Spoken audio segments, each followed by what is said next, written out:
Hello, I'm Tony Brooks, and this is Agri, Arkansas.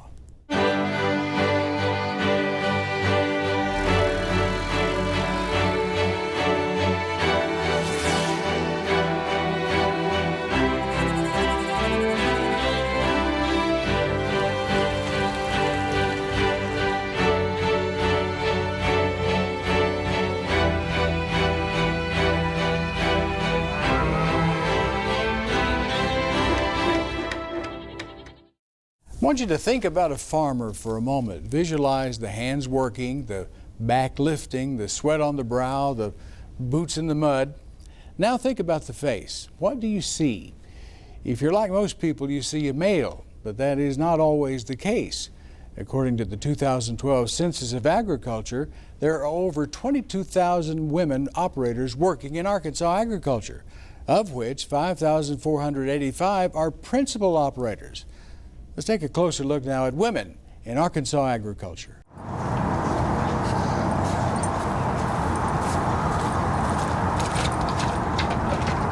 was born into it.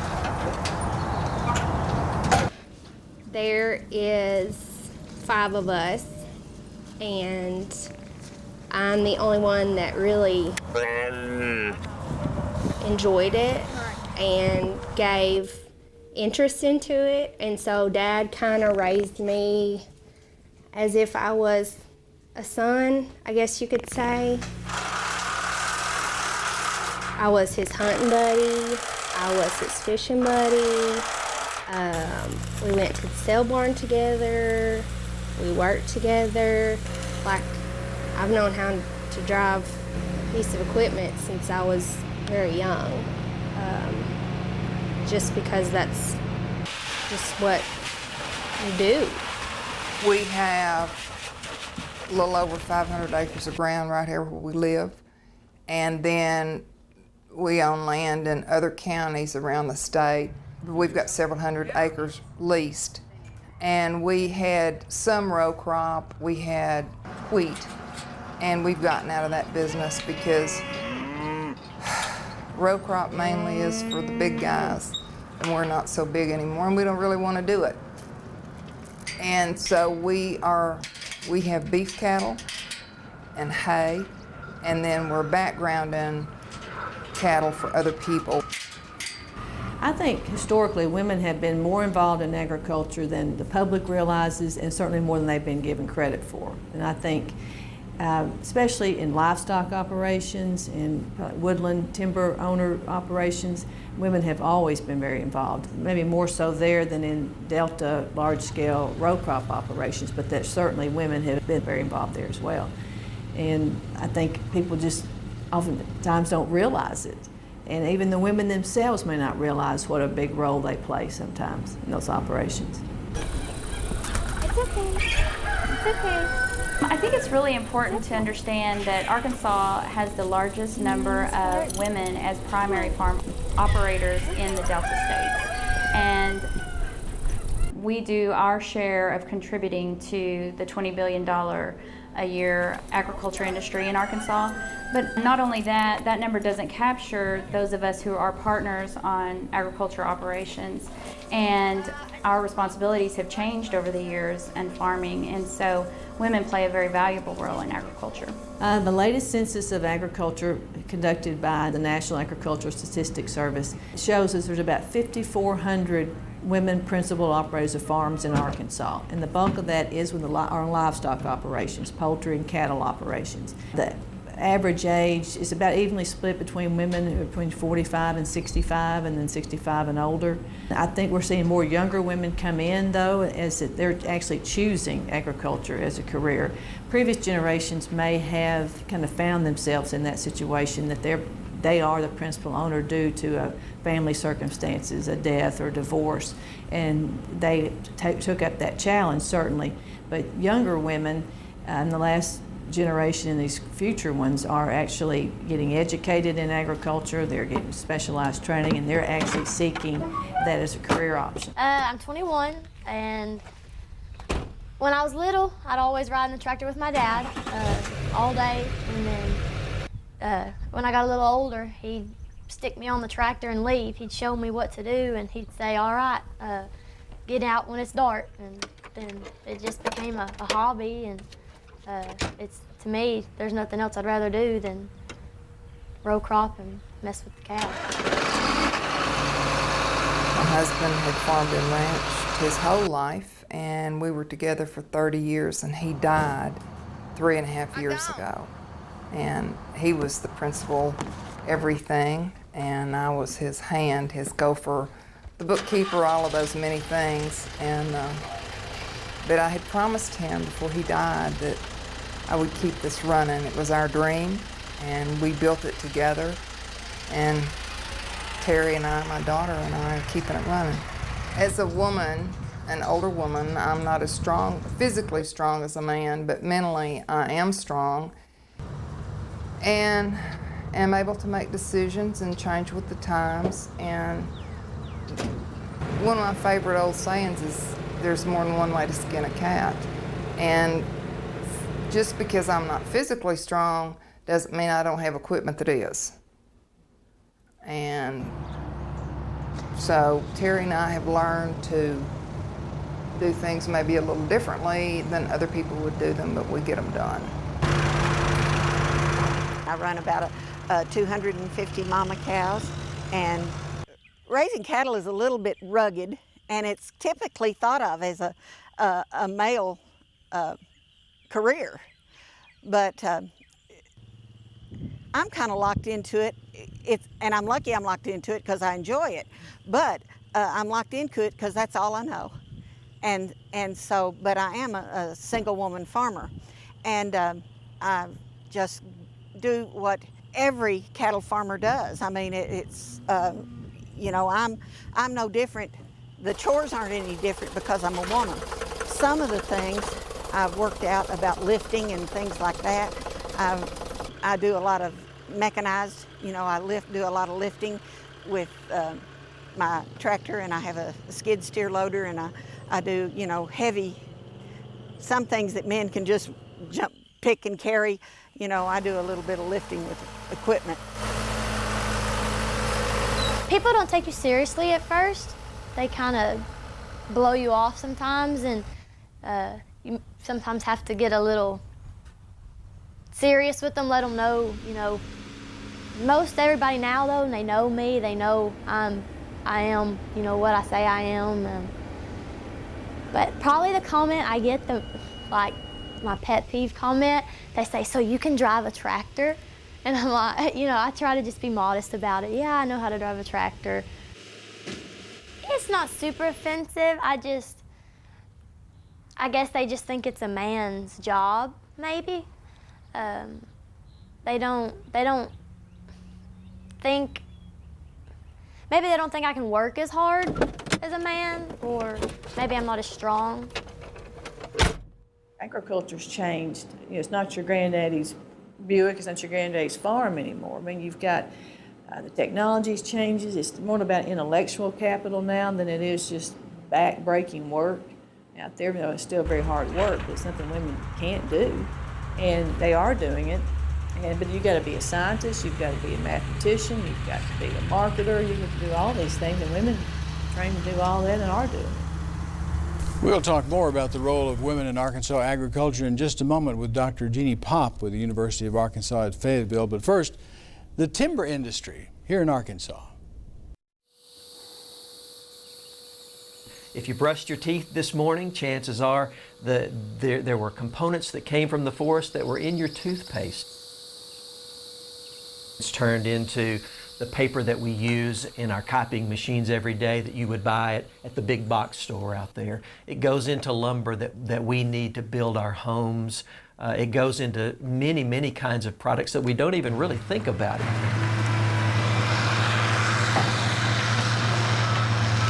It goes without saying the positive impact that we make on the state's economy. You know, you're talking about a state that is over 56% forested. Our state has 19 million acres of forest land. And what some folks don't know is that 80% of that forest land is privately owned, and over 60% of that land is owned by folks like you and me. And I've had the privilege of getting to manage the farm that I grew up on.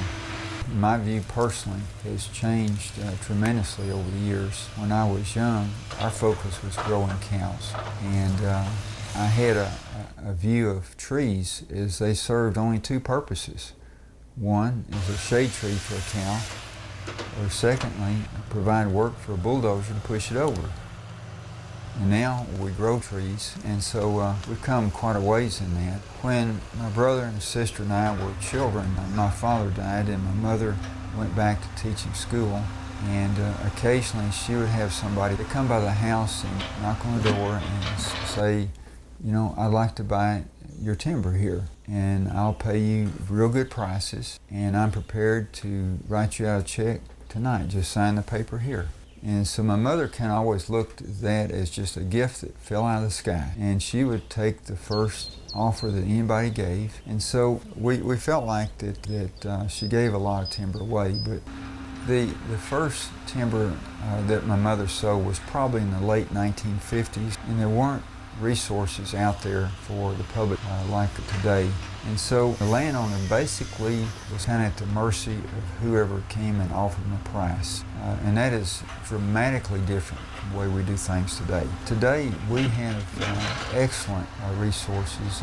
We depend a lot on our consulting forestry. There's also the Arkansas Forestry Commission, which for a lot of landowners is a good place to start. They're accustomed to working with private landowners, and they kind of take you where you are, and they kind of help you develop a plan for what you want to do with your farm. I think what the general public probably doesn't know is how sustainable this industry is.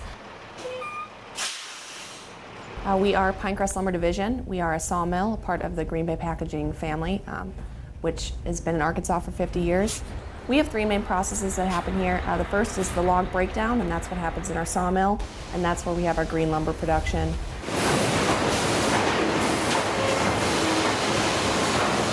We also dry our lumber on site, and that happens at our kilns. And then our final process would be when we finish that lumber, and that happens in our planer mill.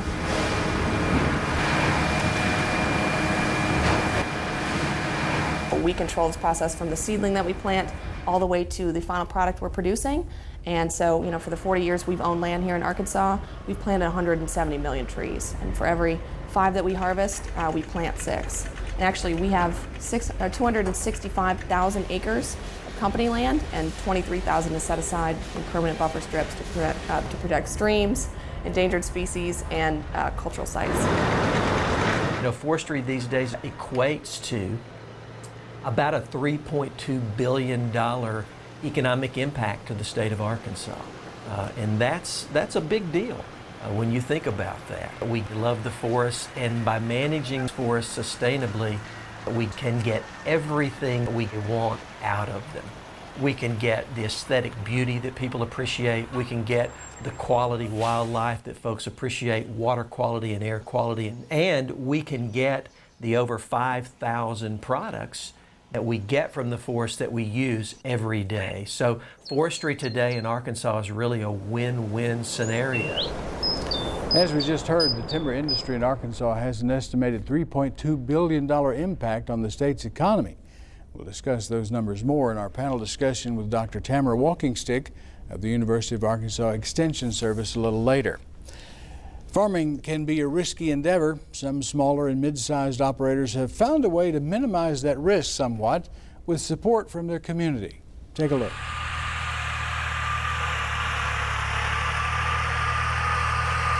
A CSA is a community-supported agriculture program. Checking for bugs. You never know, maybe we're having a bug smashing party.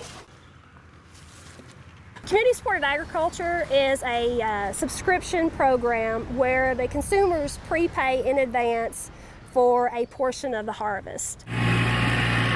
One of the reasons why a CSA was developed was to help the farmer, because when Mother Nature takes out your whole crop, then not only does the farmer suffer, then if you're in the CSA, you share that risk. So you know that if the tomatoes are wiped out by a particular insect, then you know that you have have taken on to do that. But you're really supporting the farmer and allowing them to buy seeds and stuff like that. But you know that not only does it's not a guarantee. Yeah, we're here at Food Shed Farm CSA drop-off. This is a CSA, which stands for Community Supported Agriculture. It's a collaboration of 15 different farmers from across Arkansas that bring fresh local produce into Little Rock to over 400 customers every week. CSA stands for Community Supported Agriculture. It's a way to directly connect farmers and consumers through a seasonal subscription service that delivers local farm products. The advantages of a CSA are really twofold. They're for the farmer and the consumer. For farmers, they get the security of knowing that their crop has been sold before the season starts and getting a fair price for that crop. For the consumer, they get to know their farmer, but they also get to build a deeper relationship with those farmers by committing to support them and buy their products throughout the year. Oh, man, just stabbed one. That's the ones we get to eat. When I stick one, that's dinner right there. Yeah, today we'll have about 100 customers come through here today. They'll get 9 different types of fresh produce from 10 different farms. And we'll be here for about 2 hours, and everyone will walk away with a bag for themselves. We are full and sold out for the summer season, but we are now taking fall sign-ups for our fall CSA. So if you're interested in becoming part of Food Shed Farms, you can go to our website, foodshedfarms.com, and check that out there. Thanks, y'all. Bye. Enjoy. I feel like every month we should be celebrating a harvest or some sort of celebration of what we have around us, what we have available. So every month we tend to try to have a celebration around whether it be food, canning something, or just getting people together for a good meal. I also do these farm-to-table dinners where we reconnect people to where their food comes from. I have some very talented chefs that come and prepare sometimes 7, 8-course meals, and most often it is harvested right there on the farm. The great thing about my CSA and everything that I'm doing is it's 12 months out of the year. Although it may be seeming like it's the end of the season for something, it goes for 12 months. So I do an annual subscription for my CSA. My website is arkansasfarmtotable.com, and we'll have all the information up there. But we have wonderful greenhouses, so we'll be growing stuff all year round. And when not at a farmer's market, you can come up to Guy, Arkansas, and look up Popp's Market. You'll find an array of unique products, and hopefully the community will come together and we'll have some things that you wouldn't expect to be grown or shared in a particular area. So I think it'll be great to come see me any time of the year. Community-supported agriculture, another way Arkansans are getting back in touch with their food. Joining us now is Dr. Jennie Popp, Professor of Agricultural Economics and Agribusiness at the University of Arkansas, and Dr. Tamara Walkingstick, Extension Specialist with the University of Arkansas Cooperative Extension Service. Welcome to both of you. Dr. Popp, I want to start with you. Cynthia Edwards said in that piece that women have always played a major role in agriculture. Now, my father was a farmer, but his equal partner in our farming operation was my mother. And so for many years we've seen farm wives managing the finances, working in the fields, and raising a family. So they've always been there. They've always been there. We just haven't counted them in the census. Women in agriculture in Arkansas are there for a number of reasons. They're born into it, they marry into it, they inherit it, but more and more they're choosing agriculture as a career. 5,400 women as primary farm operators in Arkansas, more than any other Delta state. Why does Arkansas lead the way in that area?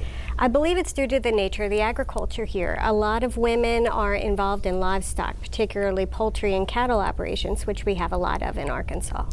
And we're seeing, as you mentioned, more and more young women are now choosing a career in agriculture. And if you go to just about any high school FFA event, you'll see that there are just about as many girls there as there are boys. And you mentioned this movement among young women to choose agriculture. What's driving that? I think it's being driven by the women who are already in agriculture. We're bringing them into our schools. They're learning more and more about the careers available in agriculture, and they're very interested. I've watched over the last 15 years at the University of Arkansas the percentage of women in the agriculture college doubling. It's exciting to see. It is exciting. I thought Karen Harrelson put it best when she said, "I just do what every cattle farmer does." That's exactly right. The same farmers, they just happen to be women. Same farmers, same job, just happen to be women. Okay. Dr. Walking Stick, many of those women who are primary operators are primary operators in the lumber industry, in timber industry in Arkansas, correct? That's right. There's many women woodland owners as well. Same kind of story with women in ag. Some of them are purposely purchasing timber, and then some are also either helping their husband manage their timber, or perhaps it's a family entity like what we saw with Mr. Charles Pirtle. So some interesting numbers there. 19 million acres of forested land in Arkansas, and I had no concept that there was that much. Right. And also that 80% of that is privately owned. $3.2 billion impact on the state's economy. Now let's say your family owns 300 acres of land that's forested, and you decide, we want to harvest the timber off this. A lot of people would go, where do we start? What do we do? That's right. And what we recommend people to do is either contact us at the Extension Service or the Arkansas Forestry Commission and start with trying to find a list of names of consulting foresters.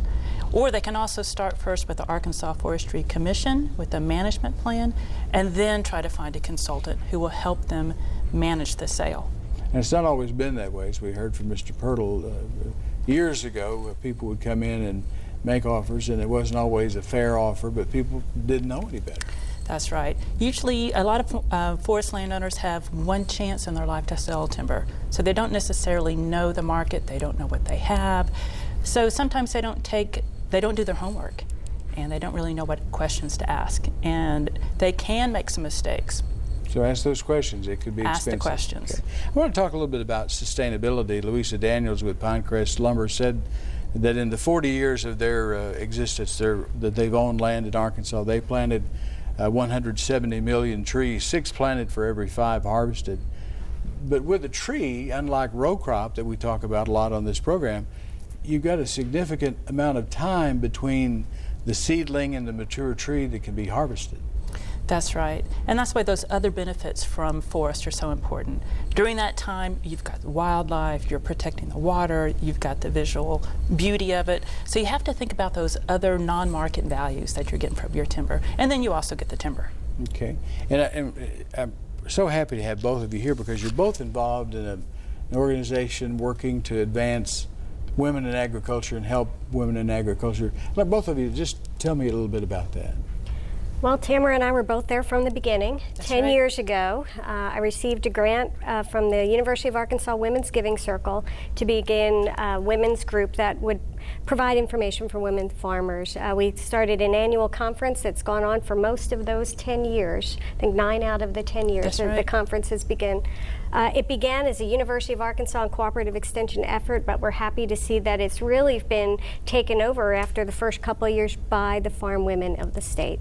And it's grown and evolved, and it's meeting the needs of the women in the state. So we're very pleased to be part of that legacy. What's the most rewarding part of working with women in agriculture in this fashion? I think a lot of it is just learning from each other. We learned so much. I learned so much about row crop and cattle ranching. I know nothing about that. I'm a forester. And then they learned from myself. So it's kind of that networking and sharing stories and sharing successes and sharing sorrows too. I know we're seeing that the number of women in agriculture is growing. Are there any areas in particular, we've talked about a few here, where women tend to naturally want to migrate to that area, or they find that they have greater success in those areas? I know there's some in timber, there's some in cattle. What are the areas that are where women seem to really do well? Well, all one of the areas we haven't mentioned, at least in this state, are the specialty crops. A lot of the fruit and vegetable growers are also women. And that is the one area where you're finding women that have left a career in a very different area and bought some land and have started into the specialty crop production. Are you seeing a lot of, like I mentioned in the Future Farmers of America, are you seeing a lot of young girls that had no connection to agriculture at all say, you know, this looks like something that I would like to do? I mean, we've talked about them inheriting a farm or growing into agriculture, but it seems as though young ladies who've not had a connection with agriculture are saying, this is a good career field. I think that's true, and I think part of it too is there's so much new technology. So it's not just driving a tractor, even if it is just driving a tractor, it's a very fancy tractor, right? So there's a lot of opportunities, and then there's the opportunity into developing new products, utilizing chemistry, things you don't typically think of in agroforestry careers. What keeps both of you excited about being in this business and working with young women and women who have maybe been doing this for 20 years? What's the exciting part for you? For me, I think it's the stories. Agriculture is tough work. Even with all the technology, it's very difficult work. And the successes and knowing that we're part of a group that's feeding the world, that's pretty exciting. I would agree. It's the stories and, again, the sharing. And at the conferences, we have a lot of opportunities to do that networking. So we're learning from each other, but we're also having a lot of fun. And the exciting thing is that this is growing. Right. The amount of women in agriculture and their success in agriculture is growing, and that's exciting. And we certainly appreciate both of you being here to talk about this very exciting aspect of agriculture in Arkansas. Thank you for having us. Thank you both for being here. We hope you'll come back sometime. Hope you have us. All right. That's all the time we have for now. Thank you for joining us, and we'll see you next time right here on Agri Arkansas. I'm Tony Brooks.